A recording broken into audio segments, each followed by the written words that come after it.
Hello everyone. Welcome to episode 9 of History Scene. We call this a slice of orange. I'm out west of Fredericksburg. Well, do you know where in Orange County I'm standing? Or did you know that the first courthouse in Orange County was built in Illinois? Or do you know what Bumbo was? What that had to do with James Madison and what that had to do with elections? Or speaking of Madison, do you know how he froze his nose? For these stories and others, stay tuned to this episode of History Scene. It may not be the biggest, it's just a little show with stories of Virginia and places you may know. It's about the times and faces that made us who we are. We'll take you to those places, we'll travel near and far. We have history around every tree. We have old-time tales to hear and see. Our past will come alive again on your TV screen, while having fun with good old friends here on History Scene, where all the places and faces are traces of history. You'll see us then, you'll see us now, here on History Scene.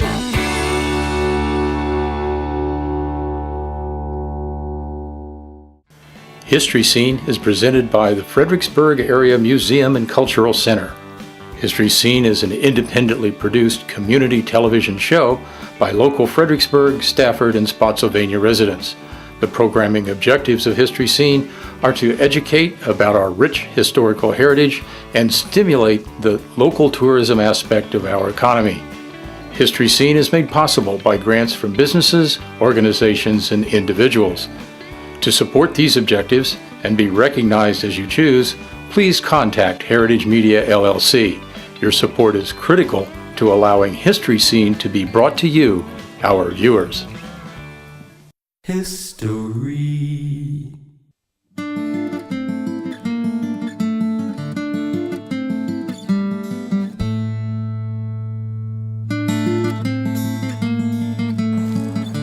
Hello everyone.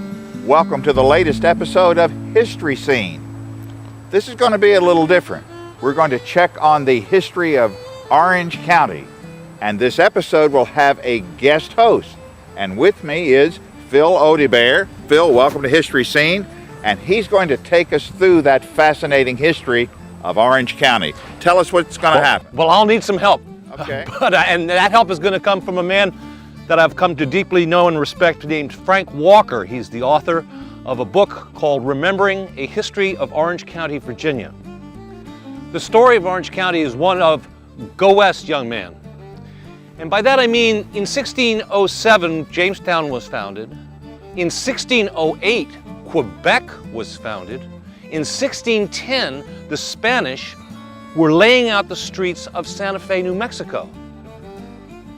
And here it is, little Virginia is about to become the tasty filling in a French and Spanish sandwich. So, what is the connection between Fredericksburg and Orange County?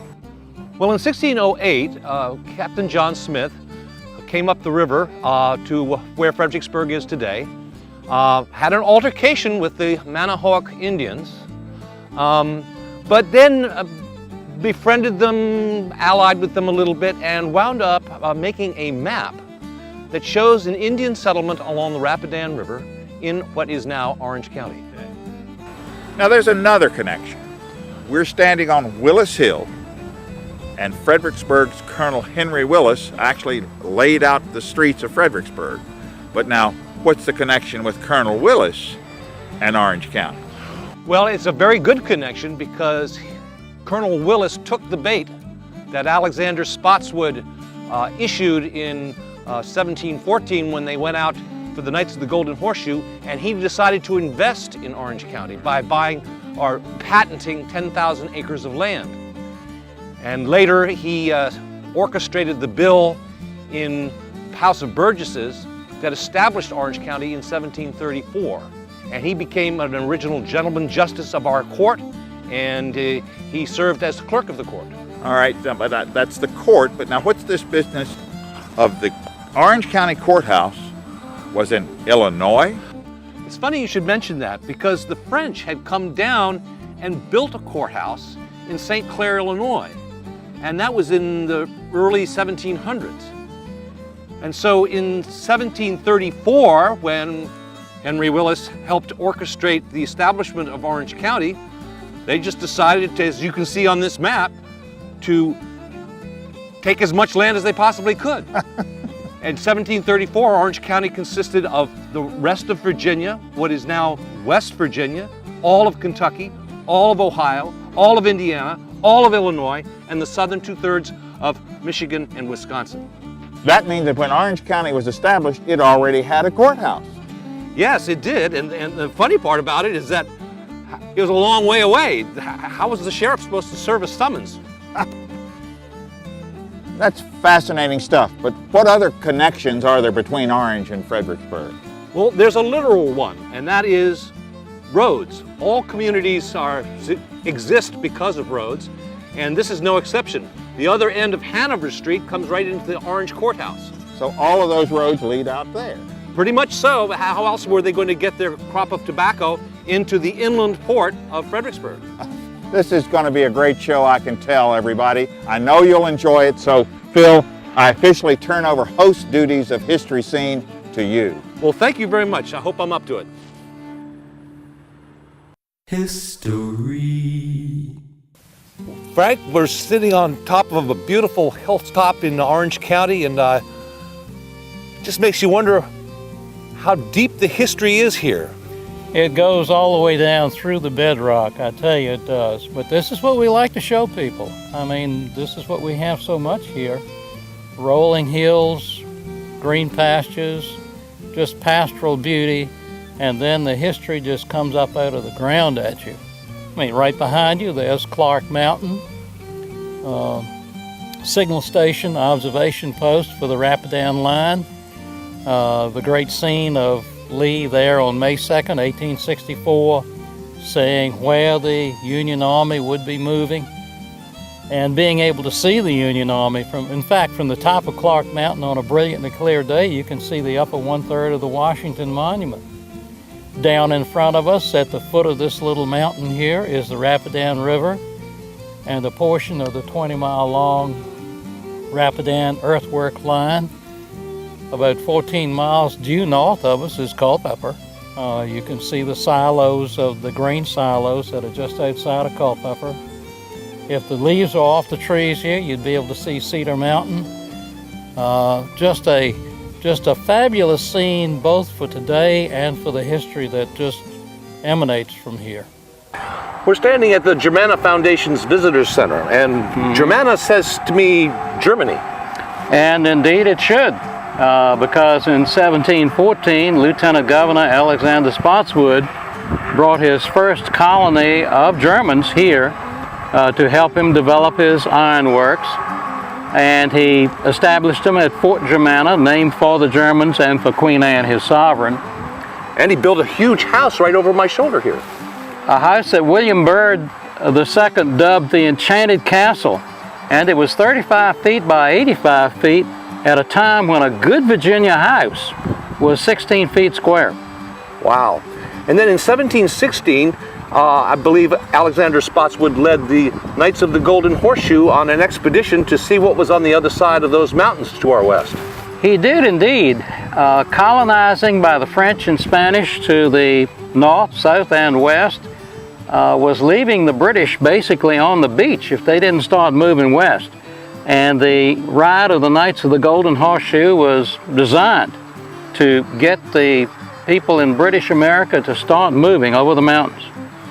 That's what I call the tasty filling in the French and Spanish sandwich. Exactly, I love that. But we're also standing in a place that was known as the wilderness. Why is that called the wilderness? Well, remember I said something about Spotswood and developing ironworks and iron mining.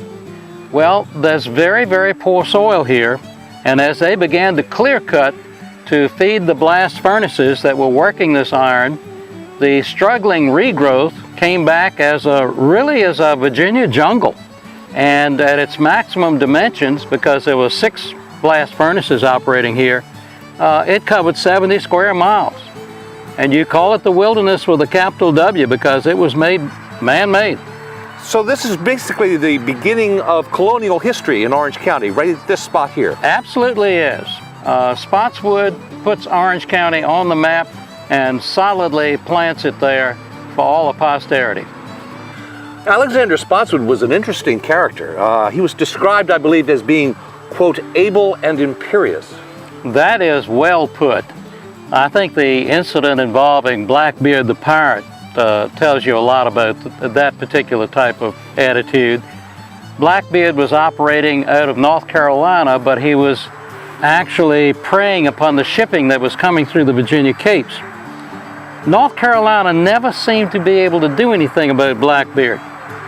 And finally, Spotswood, in exasperation, privately chartered 2 sloops of war, sent them down into the North Carolina waters, found Blackbeard and killed him.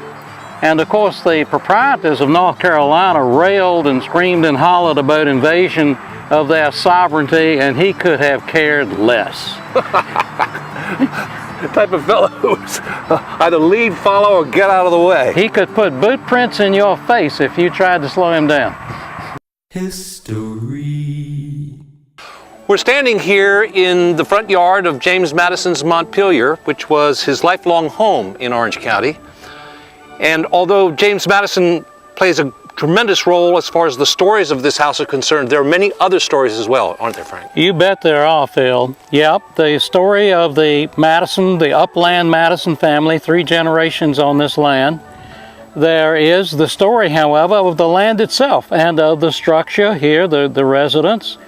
Then there's the story of the United States Constitution and Madison's role in that as the father of the Constitution.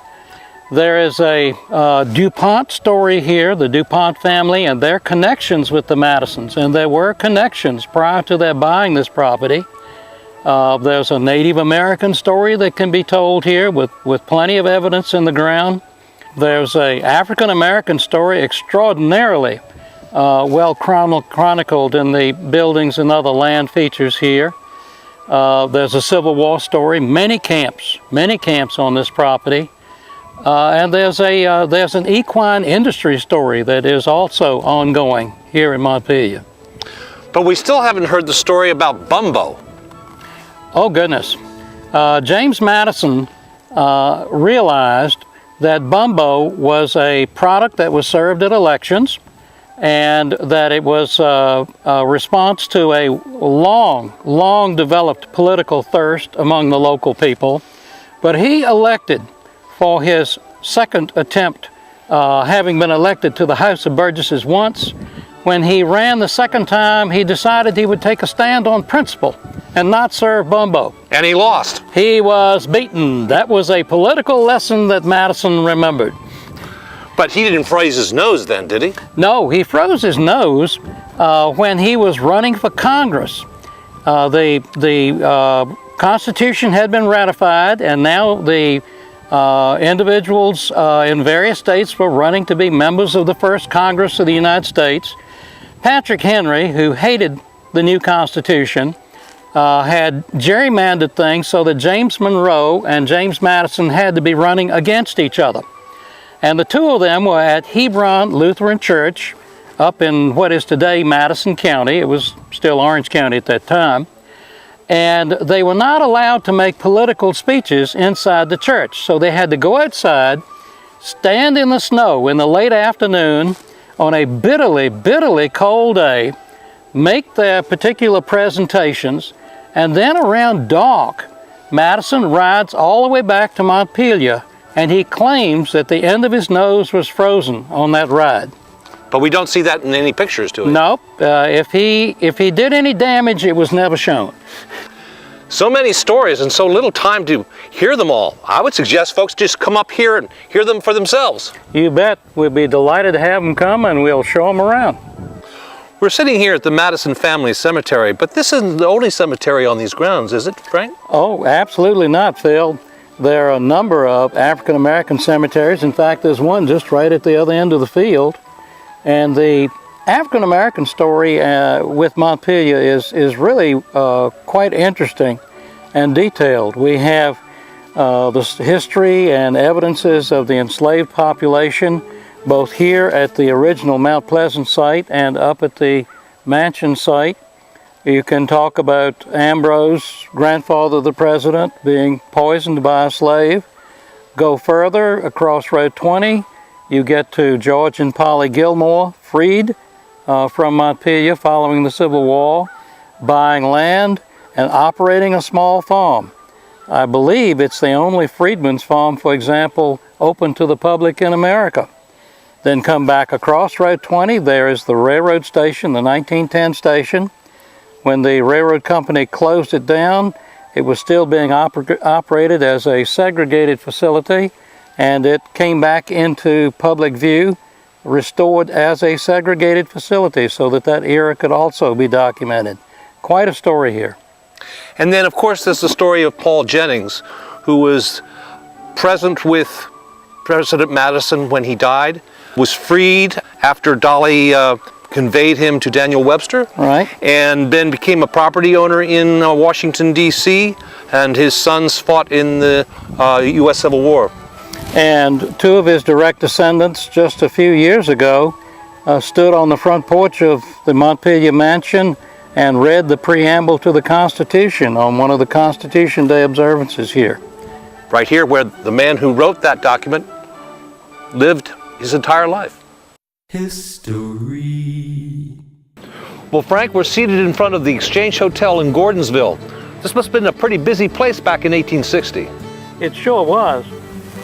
In fact, while it's pretty and peaceful here now, back in the 1860s, if we had tried to be sitting here, we'd have been drowned out by the noise and run over by the commerce and all the activity. It's all because of roads, isn't it? Roads and railroads. The precursor of the Virginia Central got here in 1840. Then in 1854, the Orange and Alexandria came and intersected with it. And at that point, this area developed into a transportation and trade center that dominated this part of Virginia until the 1880s. In fact, it was so important, 2 turnpikes were built from Gordonsville to connect it to the Valley of Virginia and its commerce. So if you came here in Gordonsville on one train and wanted to get on the other, you come into this building behind us to rest up and get a meal, the Exchange That's Hotel. How it got its name, the Exchange Hotel. You were transferring between various carriers. But in March of 1862, it changed its use. Sure did. The Confederate government pulled its military out of Northern Virginia, which meant, of course, that all of its facilities were also coming out of Northern Virginia. And the Samuel P. Moore Receiving Hospital in Manassas was brought here, set up here, because the railroads weren't going to be allowed to be captured, if at all possible, so you might as well put a hospital here. And the Exchange Hotel behind us became the headquarters for that receiving hospital. And so what you see around us here would have been a sea of tents. From June of 1863 to May of 1864, this place saw some 23,000 wounded coming through it. 6,000 in 1 month, yeah.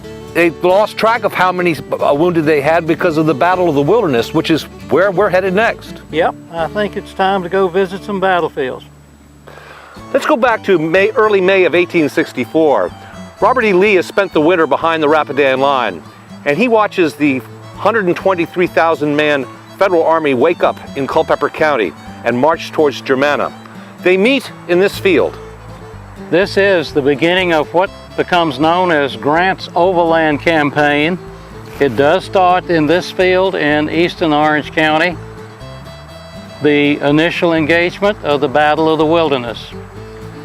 It will not end for another 11 months with the surrender of Lee and his army at Appomattox. At one point, this field caught fire. And at another point, there's a swale in the middle of this field, and 2 opposing soldiers were caught in the relative shelter of that swale. Tell me that story, Frank. Well, they made the fatal mistake, the thing you should never do in a situation like that. They started to argue politics.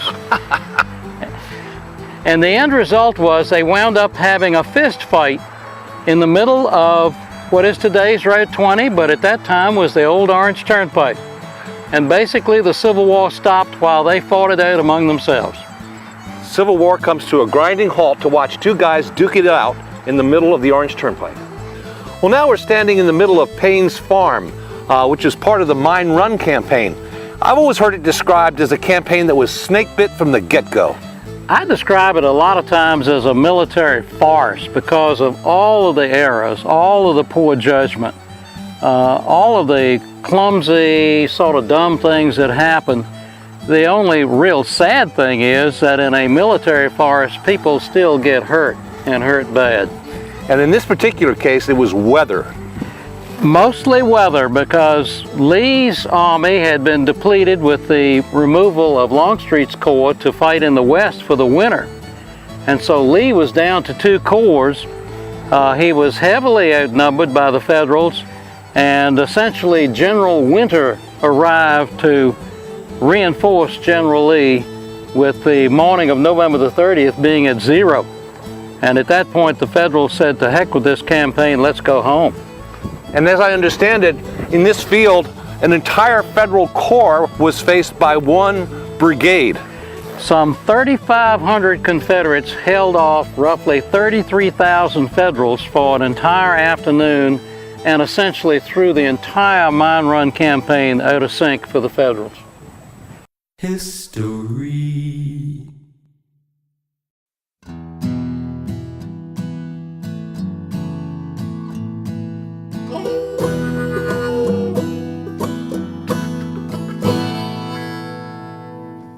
Back in the 1880s, a train trestle spanned this stream, and the engineers called it the Fat Nancy Trestle because it was named after a rather large black laundry lady who lived in this area.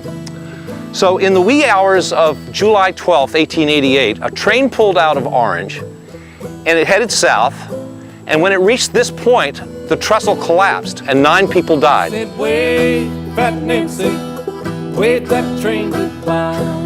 Save us, dear Nancy, save us from our plight. And where were you, Nancy, when the trestle fell down last night?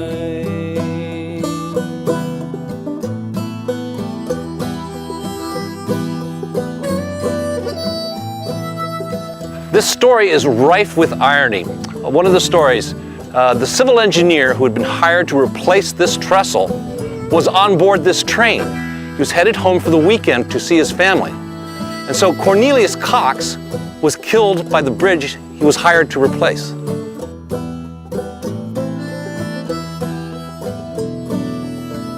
I said, wave, Fat Nancy, wave that train goodbye. Save us, dear Nancy, save us from our plight. And where were you, Nancy, when the trestle fell down last night?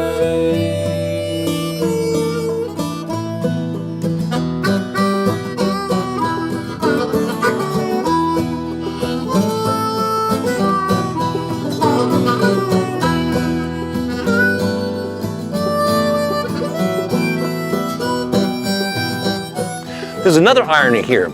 Confederate General James Longstreet was on board this train coming home from a Gettysburg reunion. Now, he had a reputation for showing up late for battles, and he showed up for this disaster late because he was on the last car on the train. It was the only car that did not plunge into the abyss.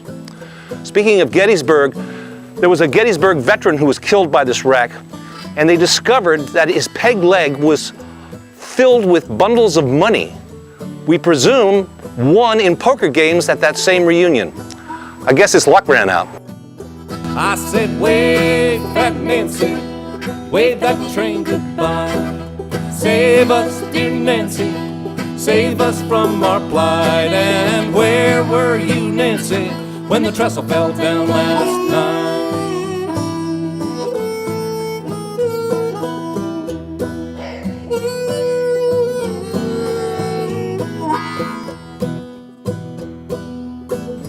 Another irony, 9 people were killed in this wreck, but 10 bodies were found, the 10th being a newborn child in a casket in the baggage car headed home for burial.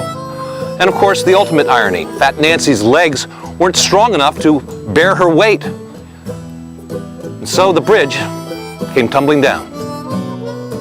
I said, wave, Fat Nancy, wave that train goodbye. Save us, dear Nancy, save us from our plight. And where were you, Nancy, when the trestle fell down last night? When the trestle fell down last night. When the trestle fell down last night.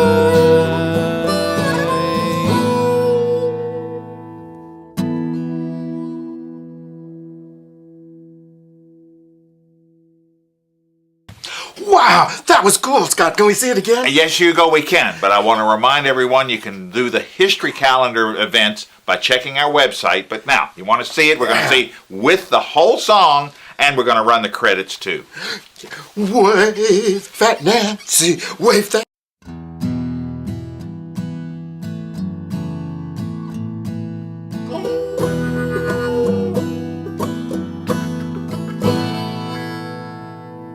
Nancy lived by the railroad. She was large and rather plain. She took in laundry for a living, and she always waved at trains. The engineers and the firemen gave the trestle Nancy's name, and they throw some coal for this poor soul to put the kettle on the flame. I said, wave, Fat Nancy, wave that train goodbye.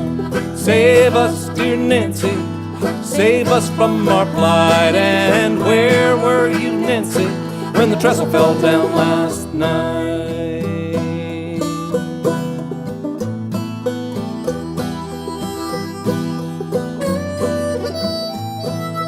2 engineers on board that night, one of them driving that train, riding in the back, the other man's job that trestle to replay. The rickety bridge won the race that night, killing that engineer. 9 brave souls gave it up that night when the dust and smoke had cleared. I said, wave, Fat Nancy, wave that train goodbye. Save us, dear Nancy, save us from our plight. And where were you, Nancy, when the trestle fell down last night?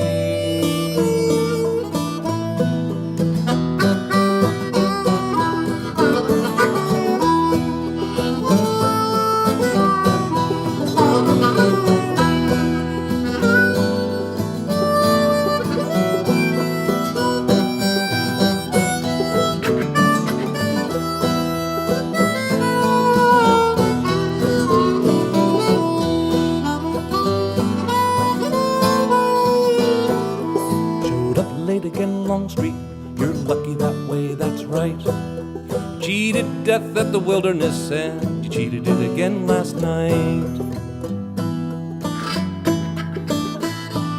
A veteran of Gettysburg was one of the men who died. He lived through hell, and then he fell from a bridge on a peaceful night. I said, wave, Fat Nancy, wave that train goodbye.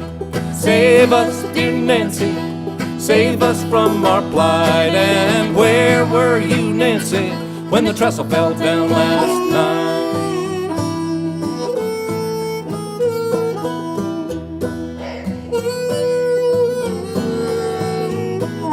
9 brave souls gave it up that night, a 10th in a box of pine. A newborn babe coming home again, twice dead in one lifetime. When the sun arose again, Fat Nancy had disappeared. Her legs too light to bear her weight upright, as everyone had feared. I said, wave, Fat Nancy, wave that train goodbye. Save us, dear Nancy, save us from our plight. And where were you, Nancy, when the trestle fell down last night? When the trestle fell down last night. when the trestle fell down last night.